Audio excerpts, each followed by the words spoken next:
Hello good morning students. आज हम store layout की बात कर रहे हैं। मैंने प्रीवियस चैप्टर में भी थोड़ा सा आपको मीनिंग बताया था कि स्टोर लेआउट होता क्या है। अब इसका डिटेल चैप्टर ये 8th चैप्टर है जिसका नाम है स्टोर लेआउट।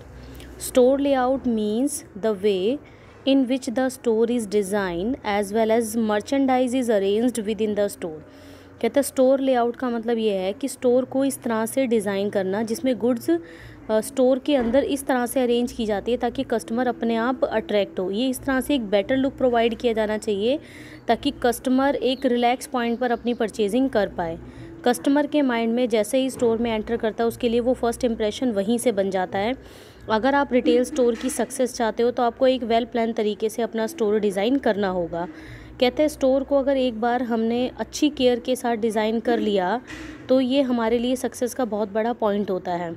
अगर हमारा डिसीज़न गलत हो जाता है स्टोर को डिज़ाइन करने में तो फ्यूचर में बहुत सारी प्रॉब्लम अराइज़ हो जाती है और इमीडिएटली उसको चेंज करना बहुत मुश्किल हो जाता है और इसका जो डिसीज़न का इम्पैक्ट है वो ओवरऑल रेवेन्यू, प्रॉफिटेबिलिटी और गुडविल पर पड़ता है।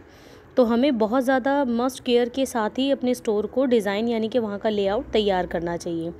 फिर हम बात करते हैं factor affecting the decision about store layout कि कौन कौन से ऐसे फैक्टर हैं जिससे स्टोर लेआउट जो है अफेक्ट होता है। पहला है फ्लोर स्पेस अवेलेबल। जो ये फ्लोर का स्पेस है ये बहुत ज़्यादा डिसीज़न लेते हुए हमें ध्यान में रखना चाहिए। कहता है अगर फ्लोर का जो स्पेस है वो रिटेलर पॉइंट ऑफ व्यू से कम है तो हर तरीके को मैनेज करना थोड़ा सा मुश्किल हो जाता है। अगर आपने स्टोर का डिज़ाइन इस तरह से एलोकेट किया है कि वहाँ पर फ्लोर का स्पेस कम है तब आप अपने गुड्स को इस तरह से अरेंज करोगे कि कस्टमर की हर एक रिक्वायरमेंट को आप कंप्लीट कर पाओ। टाइप ऑफ मर्चेंडाइज कहते हैं डिपेंड करता है कि आपका गुड्स किस टाइप का है। अगर आपकी जो स्टोर डिज़ाइन किया हुआ है और उसका लेआउट मतलब ऐसा है कि आप मेडिसिन्स की चीज़ों को बेचते हो, मेडिसिन से रिलेट, तो वहाँ पर एक केमिस्ट का होना ज़रूरी है। अगर आपकी गुड्स की डेली रूटीन की आइटम है तो वहाँ पर कोई ट्रेन पर्सन्स होने की ज़रूरत नहीं है। और एक बेटर परचेजिंग करने के लिए अगर अब वो चीज़ें आपको डिस्प्ले करनी पड़ती है तो वहाँ रिक्वायरमेंट चेक करोगे कि आप किस गुड्स का काम कर रहे हो, उसके हिसाब से आपको एक एक्सपीरियंस पर्सन्स की ज़रूरत है या विदाउट एक्सपीरियंस पर्सन्स के साथ काम चल जाएगा। लेवल ऑफ इन्वेंट्री की करें कि स्टोर लेआउट में आपने इन्वेंट्री का जो लेवल है, चाहे वो रीऑर्डर लेवल है, मैक्सिमम है, मिनिमम लेवल है, वो मेंटेन करके रखना ताकि आपके कस्टमर ना जा पाए।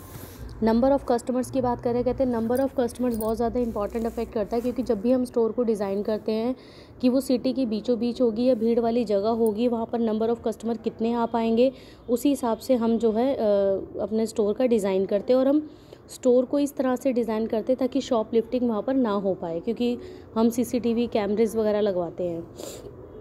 मोड ऑफ़ ऑपरेशन मतलब ये होता है कि आप अपने गुड्स को किस तरह से सेल करना चाह रहे हो।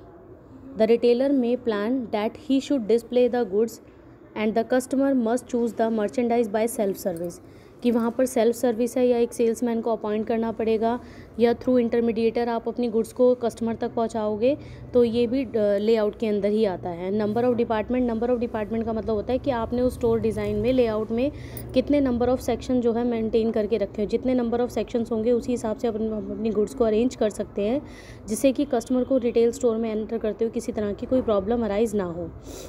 फिर आता है जो स्टोर का लेआउट है उसकी डिज़ाइनिंग कैसी होगी। पहले कहते हैं हम pre planning planogram, check feasibility, allocation of spaces, converting ideas into actions, locating department, organising the merchandise. Preparing planogram क्या है? Planogram is a diagram that show how and where specific retail product should be placed on retail shelf and how they should be displayed in order to increase customer purchase। कि कैसे और कब आपने retail के product को वहाँ पर self पे अरेंज करके रखना है ताकि कस्टमर की हर रिक्वायरमेंट को आप कंप्लीट कर पाओ। Planogram is a skill used in merchandising the retail space planning. It is a way of the presentation of the inventory. Planogram एक ऐसा तरीका है जिसमें आप स्टॉक को किस तरह से और कैसे अरेंज करके दिखाओगे, ये सारी चीज़ें बहुत ज़्यादा मैटर करती है। लेकिन उससे पहले भी ये मैटर करता है कि आपका नेचर ऑफ प्रोडक्ट कैसा है, एक्सपेक्टेड सेल क्या होने वाली है, स्पेस कितना है, इन सारी चीज़ों को ध्यान में रखते हैं। अब जैसे मेडिकल की शॉप है तो एक स्पेशलिस्ट का होना ज़रूरी है जिसे मेडिसिन्स के बारे में नॉलेज हो। फिर हम बात करते हैं check feasibility. The feasibility of the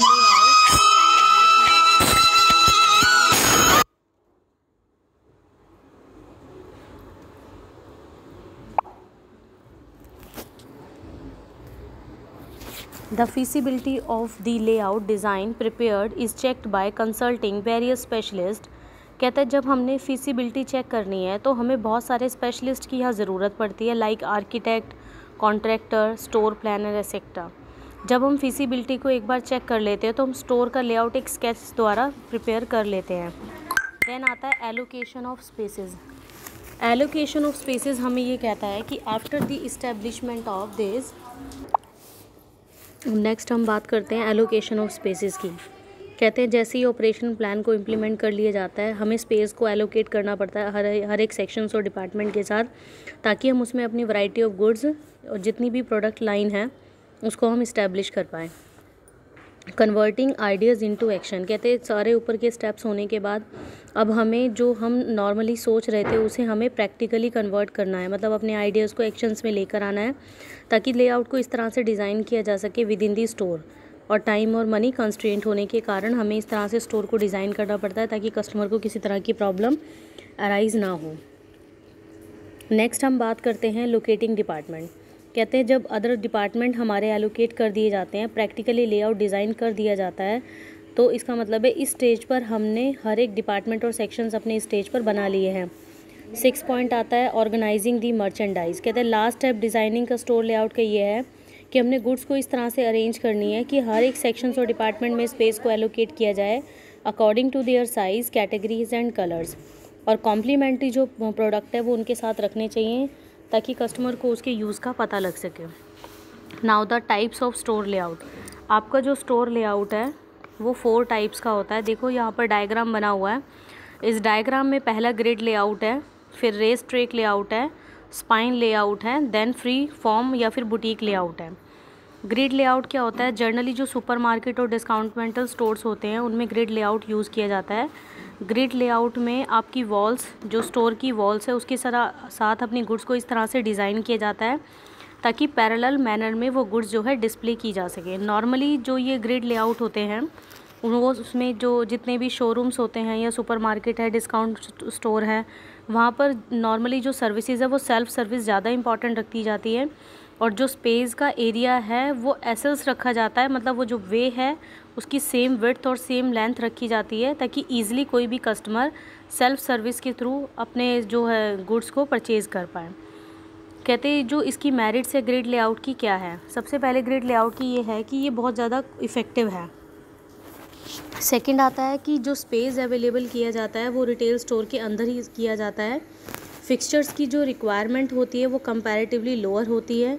जो वेज है उनकी जो विड्थ है, लेंथ है वो सेम रखी जाती है। कस्टमर इजीली रिटेल स्टोर में जाकर सेल्फ सर्विस के थ्रू अपने गुड्स को परचेज़ कर सकता है और अपने बकेट में डाल सकता है। इस लेआउट्स के थ्रू जो है कस्टमर को सेल्फ सर्विस दी जाती है ताकि ईजिली गुड्स को जो है अरेंज किया जा सके।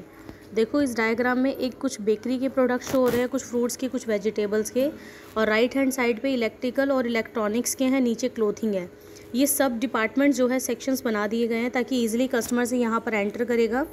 एंट्री करते ही क्लोथिंग डिपार्टमेंट में जाएगा, देन इलेक्ट्रॉनिकल में अब यहाँ पर बीच में जो हमने विड्थ और लेंथ रखी है वो सेम स्पेस अवेलेबल करवाया है ताकि जो कस्टमर है अगर फ्रूट्स लेना चाहता है या वेजिटेबल या बेकरी के प्रोडक्ट लेना चाहता है वो ईजिली लोकेट कर सकता है।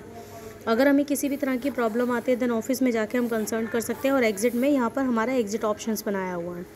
नेक्स्ट आता है डीमेरिट्स ऑफ ग्रिड लेआउट। कहते हैं इतने ज़्यादा इंपॉर्टेंस होने के बावजूद भी हमारी जो डीमेरिट्स रहती है वो जर्नली क्या रहती है? अब कस्टमर सेल्फ सर्विस है, इट मीन्स कस्टमर जो है मेंटली प्रिपेयर होकर आया कि उसने क्या ख़रीदता है, तो वो डायरेक्ट जाके सेल्समैन से पूछेगा कि भाई ये चीज़ कहाँ पर पड़ी हुई, वो उस सेक्शन में जा खरीद लेगा। लेकिन जो कॉम्प्लीमेंट्री प्रोडक्ट्स हैं उनके बारे में उसे नॉलेज नहीं हो पाएगी, तो ये कस्टमर के लिए ज़्यादा अट्रैक्टिव नहीं है। और जो कॉम्प्लीमेंट्री प्रोडक्ट है उसको ये एक्सपोज नहीं कर पाता। जो अनप्लान्ड परचेजिंग है, कई बार हम सोच के नहीं जाते फिर भी उनको खरीद लेते हैं, लेकिन ऐसा सेल्फ सर्विस में पॉसिबल नहीं हो पाता। Thank you so much.